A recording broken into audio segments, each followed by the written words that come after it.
Welcome back. It's time for the Roundtable, and this week we've got two insiders who know what's really going on in the region when it comes to the issues everyone's talking about this week. And let's face it, there are plenty of people now weighing in on Larry Hogan and Muriel Bowser and how they're doing their jobs. Also this week, lots of talk about the Purple Line, plus the jobs outlook and the possibility of big federal dollars for cyber. With so much to get to, let's turn right now to our two guests, Jim Dinegar, President and CEO of the Greater Washington Board of Trade, and Jonathan Aberman, venture capitalist, head of Amplifier Ventures.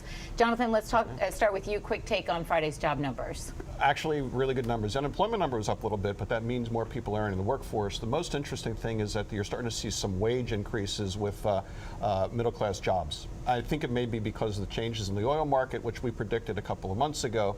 Overall, the economy is in good shape right now. Jim, George Mason University, as you know, has been waving a bit of a red flag for the Washington area. You think there's some reason for optimism here. Why? There's a lot of reason for optimism. First, we're in the Greater Washington region. There's still a lot of insulation. I'm not saying that things are as great as they used to be. They're certainly not as bad as the stories that have been coming out. Fairfax and Arlington have certainly taken the chin over the last couple of months, maybe even the last couple of years, and the outlook isn't as bright as potentially the District of Columbia or Maryland. There's a lot of opportunity around this region. Jonathan, I do think they have a point to be made that we have got to keep diversifying, which is something that the Board of Trade has been emphasizing as well.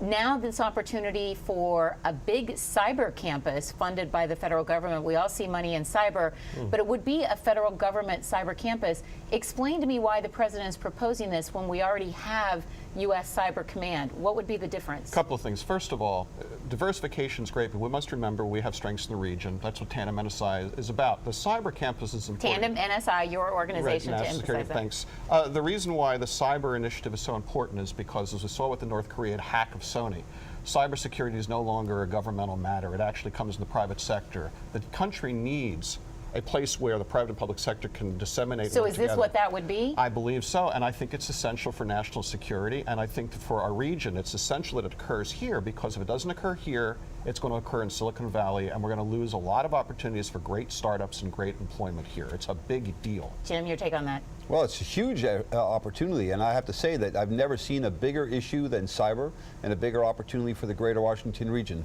Not Virginia against Maryland, Maryland against the district, but this region in totality should be going after this so that we're not eating or losing out to Silicon Valley or Austin, right. Texas. Oh my goodness, my Leadership Greater Washington class talks about that all the time. Regional cohesion, that's one of your big jobs. Good luck with that, buddy.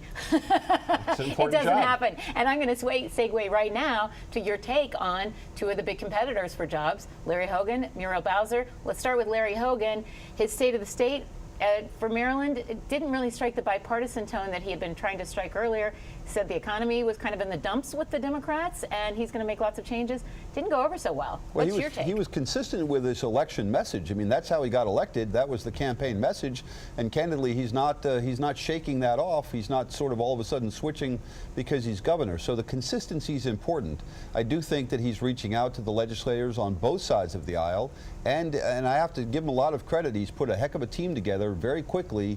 He's got some all-stars on that team. So I do not think that we will see the walls go up around Maryland and no willingness to work with Virginia or Maryland or the district. I think he's already reached out, and they've had some very good conversations with the mayor in Washington and the governor in Virginia. A little bit early for first semester, but do you want to give him a first semester grade? E for effort. Really nice.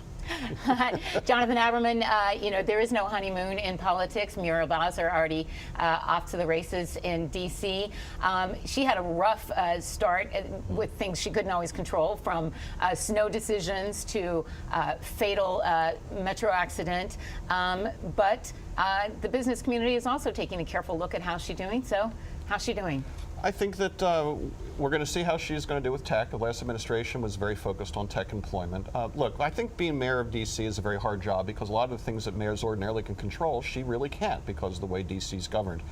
I believe that she's very smart. I think she surrounded herself with people that understand technology and business. I'm optimistic about how it's going to go for her. Jim Dinegar, you want to give her a grade so far? Absolutely. I'll give her the same E for effort, and it's really an impressive start that she's had. I know there were a couple of missteps, not by her making, but Metro or the weather.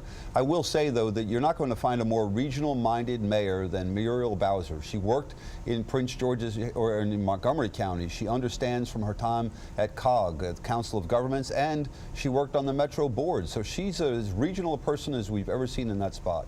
It's going to be about the Purple Line, gentlemen. But first, Jim Dinegar, there was a big event surrounding the Purple Line this week. You attended, you co-hosted. What was it all about? Well, it's a reiteration of the strong, strong, strong business support for the Purple Line. Really does make an enormous amount of sense. And candidly, it's the Silver Line for Maryland. This is where we see the connection of cyber and research and biomedical and informatics all along the line of the Purple Line. There's enormous opportunity, but if you can make the business case, and I think it needs to be remade to the new governor, if you can make that business case, I think he's got an open mind.